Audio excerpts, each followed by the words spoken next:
Hola, muy buenos días. Muchas gracias por la invitación a Ezequiel. Y bueno, espero me escuchen y disculpen los problemas técnicos. Entonces, pues como decía Ezequiel, yo me he especializado mucho en dos temas que creo importante para el foro del día de hoy compartir. Por supuesto, mucha de mi experiencia es en México, pero creo que hay algunas cosas que pueden servir también para otras zonas, particularmente para Argentina y para Buenos Aires. Mis dos temas han sido, como ustedes pudieron escuchar, el tema de migración por un lado y por el otro lado el tema de prevención social de la violencia y el delito, que se trata pues de trabajar los problemas de seguridad a partir de política social focalizada en aquellas poblaciones y zonas donde, por sus condiciones y contextos, hay mayores factores de riesgo para que pues, la gente, especialmente niños y jóvenes, se incluyan en el fenómeno criminal. Entonces, lo que hoy me pidió el doctor Ezequiel compartir con ustedes, pues es justamente algunas de las estrategias que se han llevado a cabo desde diferentes trincheras para poder incluir económicamente estas poblaciones, tanto a aquellos jóvenes, niños y personas que por sus condiciones están en un riesgo potencial de involucrarse en el crimen y en el delito, y por el otro lado, también a los migrantes. Es decir,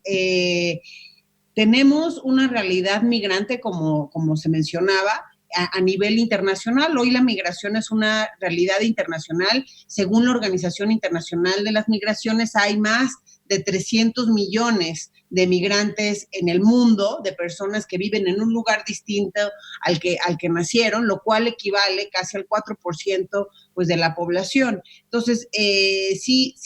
es una realidad que además toca muchas regiones del mundo con diferentes características, pero que además de manera particular en México, pues nos toca una condición migratoria de muchas aristas. Por un lado, somos un país de expulsión migratoria, somos un país de recepción, somos un país de tránsito y somos un país de retorno y también de desplazamientos internos. Entonces, todo esto pone sobre la mesa, y especialmente hoy, ante un presidente como Donald Trump, con políticas antimigrantes tan duras y con medidas también tan duras, pues pone esto muchos retos sobre la mesa en México. Si bien siempre hemos tenido más de 500,000 migrantes transitando por nuestro país año con año, el hecho de que hoy tengamos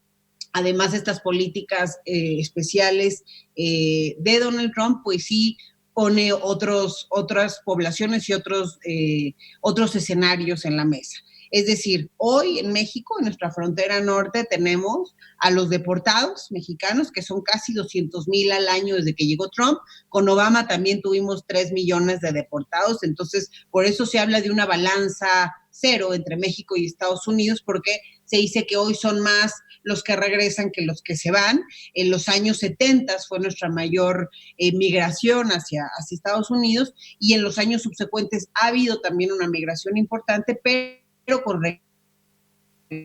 regreso o retorno también relevante, y eso hace que se hable de una tasa cero. Hay 35 millones de personas de origen mexicano en Estados Unidos, y de ellos 12.5 millones son de primera generación, el resto segunda y tercera. Y bueno, tenemos hoy a esos deportados de Trump, digamos, estos 200,000 en la frontera norte, porque los regresan por 11 puntos fronterizos y se quedan ahí. Por el otro lado, con la política de Remain in México o Permanece en México, que también implantó Trump,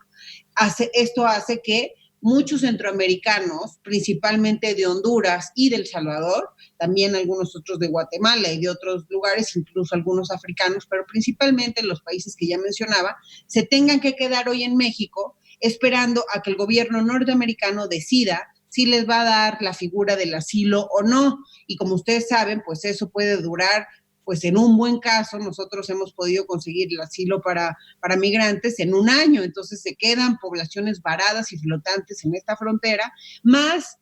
tenemos que ahí es una de las fronteras pues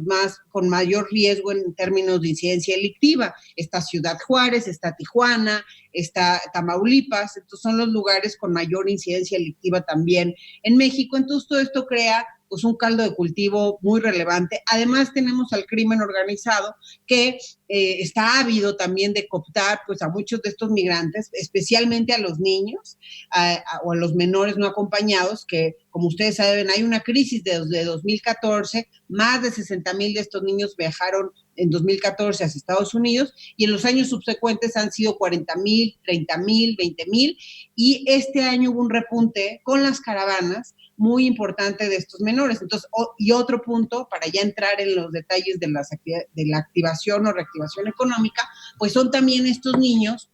que han viajado con las caravanas y las personas que también han emigrado con las caravanas, que eso también es muy distinto a la migración en goteo que se daba normalmente en México, donde pues iban transitando y la mayoría tratando de llegar a Estados Unidos. Ahora vemos dos diferencias fundamentales en donde la reactivación y la inclusión de estas poblaciones se vuelve urgente y necesario,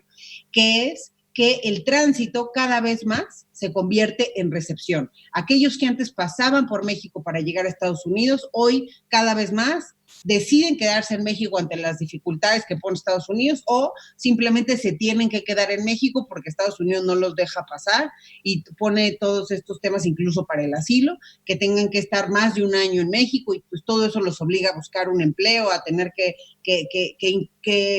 buscar una vertiente también económica y social y familiar. Entonces, y por el otro lado, aquellos que se fueron, que ahora regresan. Entonces, nuestra expulsión cada vez se convierte más en retorno y nuestro tránsito en recepción. Y eso pone una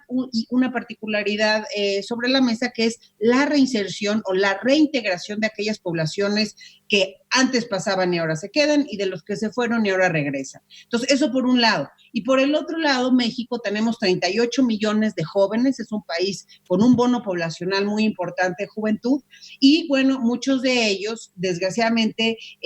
ha faltado acceso a oportunidades económicas y sociales, y tenemos también que hoy la violencia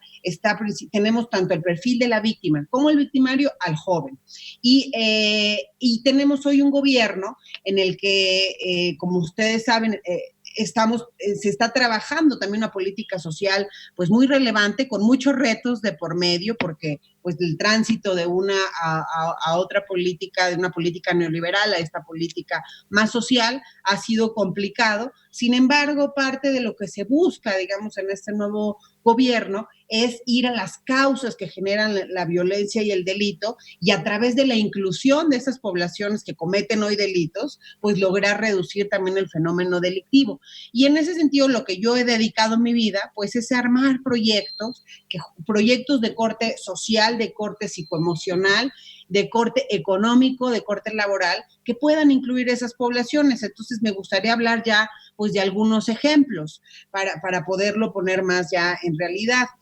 Entonces, en el caso de los migrantes, el primer reto que tenemos es la identidad. Es decir, primero que tengan desde una credencial que pueda mostrar su identidad, tanto a los mexicanos que regresan, que no la tienen, y toda esa parte de documentación es un reto, como a los que transitan y que ahora se quedan. Entonces, primero, que puedan demostrar quiénes son y cómo se llaman, de dónde son, etcétera. Eso es muy importante. Y también, de la par con la identidad, por supuesto, van las cosas urgentes, dónde quedarse, el refugio, en fin, dónde van a vivir en el plazo inmediato. Muchas veces viajan con hijos, etcétera. Entonces, algo que estamos nosotros planteando y se está organizando, sobre todo en la frontera norte y en la frontera sur, Suchiate, que es Chiapas, y en Ciudad Juárez, que es también la frontera con Estados Unidos, es generar también albergues de corte productivo, porque como cada vez más son más migrantes los que llegan y se quedan, es muy importante tener también acciones sustentables, porque el recurso del Estado no alcanza, no hay organización pues, que le alcance para esto. Tenemos a Naciones Unidas a través de ACNUR, muy metido en México y dando muchos recursos para todos estos centroamericanos y para todo este fenómeno migratorio. Sin embargo, pues no va a ser suficiente con la transición migratoria que estamos viendo. Entonces, por eso, por un lado, el generar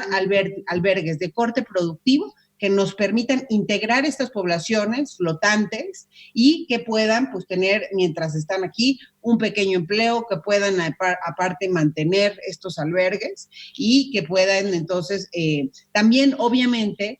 todo esto buscando la vocación productiva de los lugares. Y doy un ejemplo, por ejemplo, y este es el tema también de migración, lo que hicimos con algunos de los migrantes que llegaron a Ciudad de México, integramos poblaciones, porque otra cosa que sucede mucho cuando empiezan a pasar muchos migrantes es el racismo y la discriminación. La gente tiene miedo de lo que no conoce. Entonces, en México, con todo esto de las caravanas, sí empezó a haber un racismo muy importante, casi estábamos como Trump, mucha gente creyendo que el migrante viene pues a robarnos el empleo, a robarnos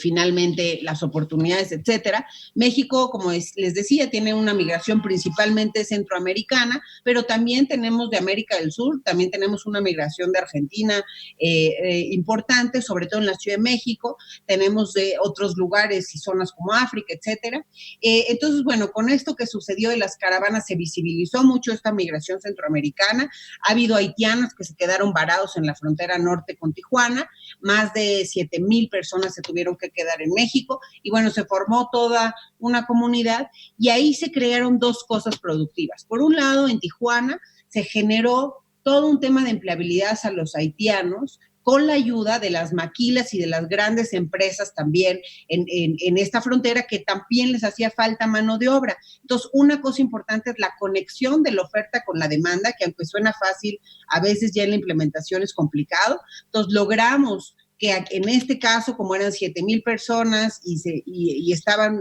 geográficamente muy localizadas, pues pudieran trabajar con el área de la maquila. Y por el otro lado, en la Ciudad de México, algunos de los proyectos que hicimos también con aquellos que estaban transitando y se nos quedaban, y principalmente por el foco de lo que yo trabajo, que es con juventudes, lo que hicimos es unir a dos poblaciones, a los que nunca se han ido, pero les ha faltado acceso y oportunidad a todo, ¿no? Es decir, estas juventudes que hablábamos en riesgo, y a los que transitan y ahora se quedan. Entonces, ¿qué hicimos? Decidimos hacer una pequeña fábrica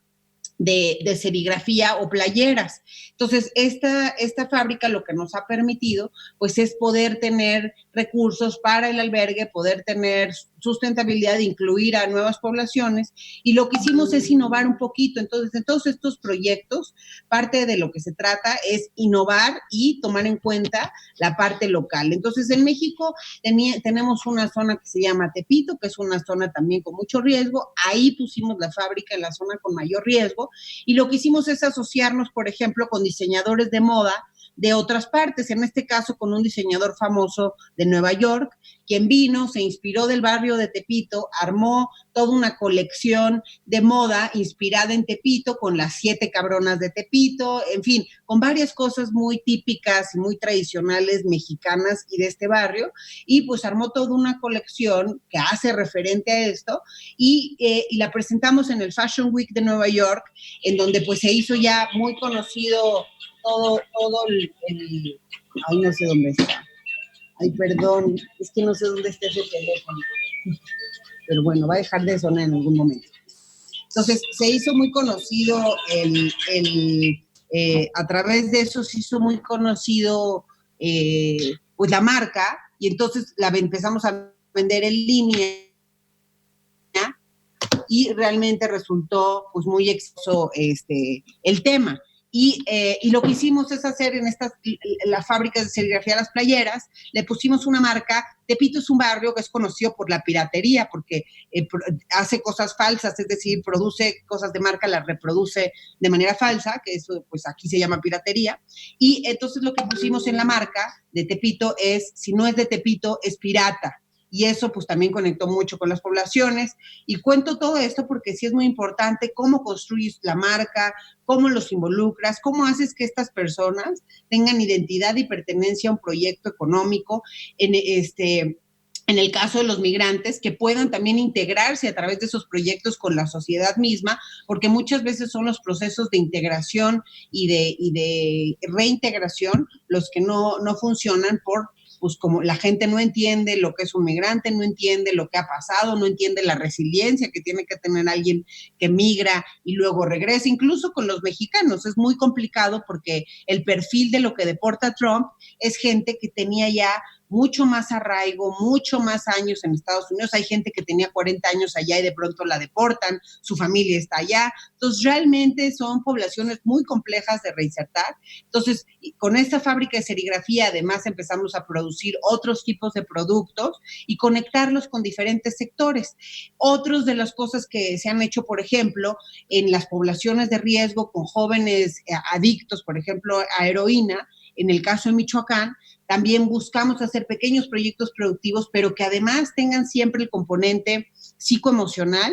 terapias cognitivo-conductuales con estos chicos, y por el otro lado hicimos una panadería que se llamó Pan de Vida, y de ahí hemos hecho ya más de 20 pequeños proyectos productivos para estos jóvenes que eran heroinómanos y que nos ayuda, por un lado, toda la parte psicoemocional y de desintoxicación, a quitar el tema de la adicción, pero algo muy importante ha sido que tengan un proyecto de vida, generar habilidades para la vida en ellos con todas estas terapias y con un acompañamiento continuo y siempre generando una identidad y una marca a la que ellos puedan pues tener referencia y apego. Por el otro lado, por ejemplo, también hemos hecho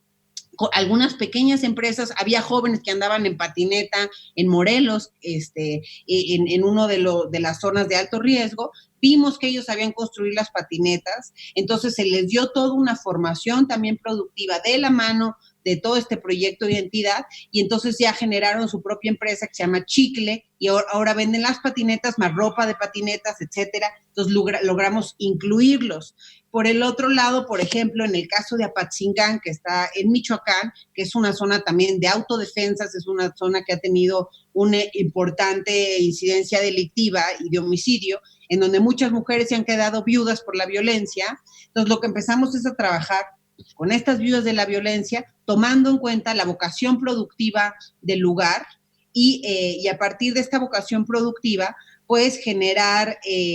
una fábrica deshidratadora de frutas, pues justamente para estas viudas de la violencia. Entonces generó a la par de una guardería para sus hijos al lado y con varios otros esquemas también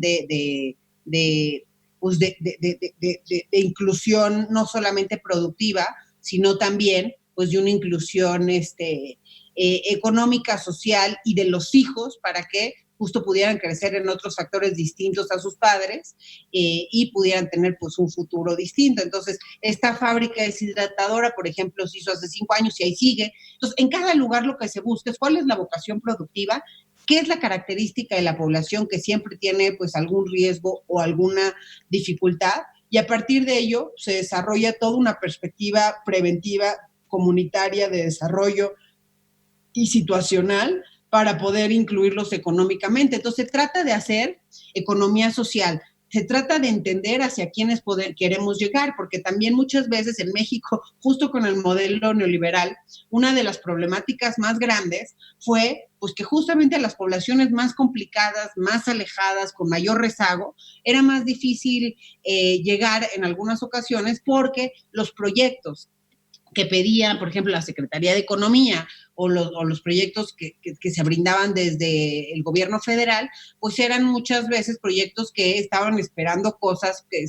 no sé, fábricas de aeronaves, cuestiones demasiado de avanzada, y no entendían estas poblaciones en donde teníamos que hacer pequeña economía social y poderlos incluir, pero a la par trabajar otros factores. No basta con tener, por ejemplo, en algunas ocasiones una beca para que el joven se capacite laboralmente y luego tratar de incluirlo. Siempre con el joven que ha estado en riesgo, además de la parte económica de la beca y del apoyo que se pueda dar en ese sentido, tenemos que generar una vertiente y eso es con recursos humanos y estrategias especializadas que logre trabajar en lo emocional, que logre también que aquel que viene de un contexto en donde todo ha estado complicado y en donde ha sido inestable, podamos darle cierta estabilidad. Casi siempre eso nos ha funcionado con mentorías y con acompañamiento y también algo muy importante, pues es cómo generamos proyectos innovadores que sirvan en esa base local y que generen una pequeña economía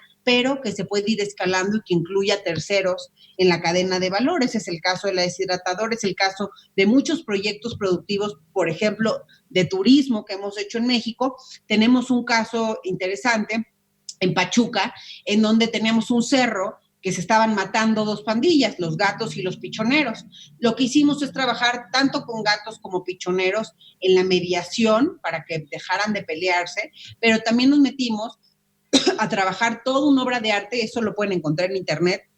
se llama Palmitas Pachuca, que es el mural más grande del mundo. Entonces lo que hicimos es hacer un mural de dos cerros muy grandes, en donde la violencia estaba muy fuerte, pero ¿cómo hicimos todo el proyecto? Obviamente con un cambio de espacio físico y espacio de movilidad importante, en donde conectamos ese cerro a través de ciertas estrategias de movilidad urbana, pero que también lo cambiamos físicamente, pasó de ser un cerro horrible a ser el cerro, que es el macromural, incluso fue famoso a nivel internacional esta obra de Palmitas, pero lo que hicimos es hacerlo con la población que estaba en más riesgo. Con la pandilla gatos empezamos de arriba hacia abajo y con pichoneros de abajo hacia arriba, y a medida que se iba juntando el color en el cerro, porque es un cerro lleno de colores, pues íbamos haciendo esta tarea también psicoemocional y de mediación y resolución pacífica de conflictos para justamente llegar a acuerdos comunitarios,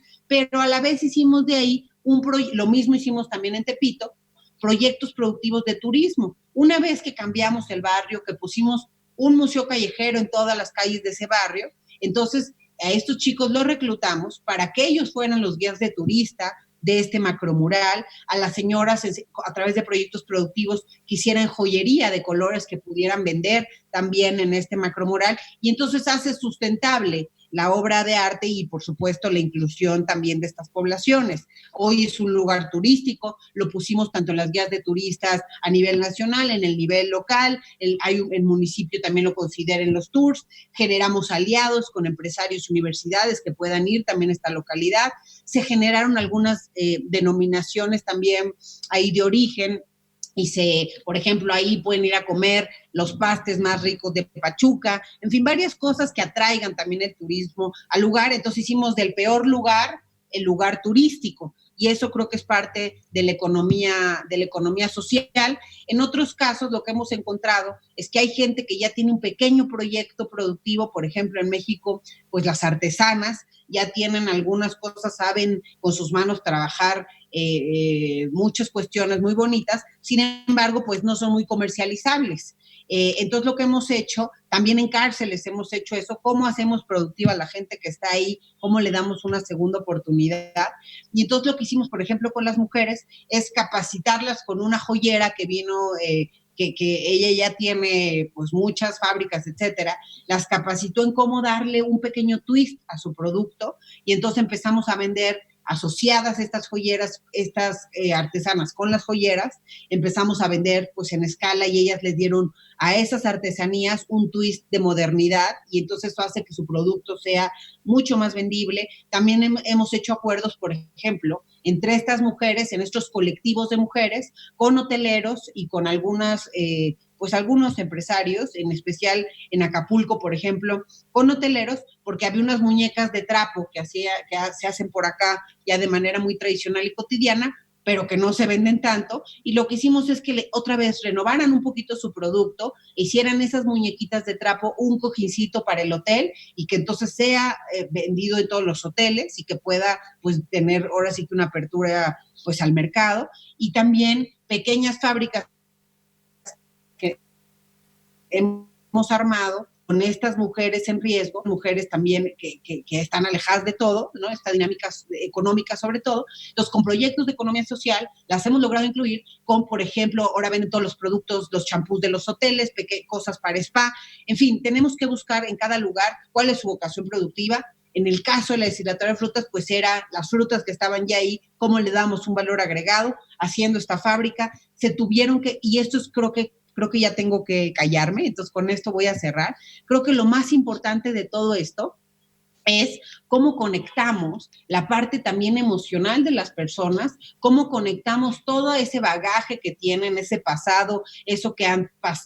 tenido que sufrir muchas veces, para lograr que haya definitivamente un clic, una identidad y una pertenencia al proyecto en el que van a participar, por un lado, y que logre también pues, generar ciertas habilidades que algunos de ellos, en el caso de los jóvenes en pandillas, etcétera, pues no tienen, y entonces a través de eso tener una inclusión productiva importante, porque vemos que a veces hay mucha frustración por los contextos en los que están, por la condición de pobreza, etcétera. Entonces, lograr su inclusión, pues no es una cosa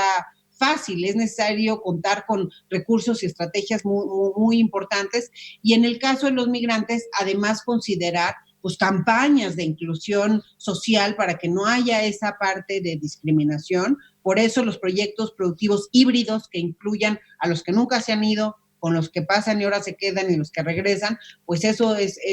ha sido también funcional y empieza a ayudar a tener una visibilidad o una visión distinta del migrante. Entonces, pues es muy importante simplemente, y con esto cierro, algunas de las barreras que hemos encontrado, digamos, en esta parte de economía social, de la incorporación económica de estas poblaciones, pues es, por un lado, la falta de experiencia, el estigma, la falta de capacitación en habilidades demandadas por el mercado, ¿no? Y el reconocimiento también de estos sectores a esta población, la deserción escolar, por supuesto, en muchos casos, la competencia y, bueno, la falta de acceso, ¿no? O el acceso fácil que tienen otro tipo de actividades ilegales y que les permiten un ingreso, la aspiración social y por último, la desconexión que existe entre las habilidades ofertadas y las demandas también del mercado. Entonces, y la falta de mecanismos para la búsqueda también del empleo. Entonces, por eso se requiere